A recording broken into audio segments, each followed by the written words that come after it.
लाल किल्ला स्फोटामध्ये धक्कादायक तपास उघडकीस आलेला आहे। संपूर्ण कारच बॉम्ब बनवलेली होती। भारताचा पहिला शू बॉम्बर होता का असा सवाल या निमित्ताने उपस्थित होतोय, कारण की डॉक्टर उमर नबीवर एनआयएचा संशय अगोदरपासूनच होता।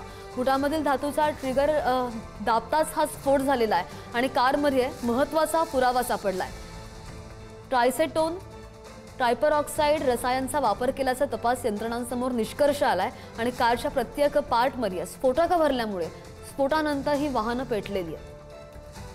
दिवसेंदिवस मोठमोठे खुलासे या दिल्ली बॉम्ब ब्लास्ट संदर्भात होत आहेत आणि त्याच संदर्भातला हा मोठा पुरावा म्हणायला लागेल। सीसीटीव्ही फुटेजेस समोर आले आणि त्यानंतर आणखी एक लाल किल्ला स्फोटामध्ये धक्कादायक खुलासा आता झालेला आहे। कारच्या प्रत्येक पार्टमध्ये स्फोटकं भरली होती आणि त्यामुळे स्फोटानंतर वाहन पेटलं अशी माहिती धक्कादायक माहिती उघडकीस आली आहे।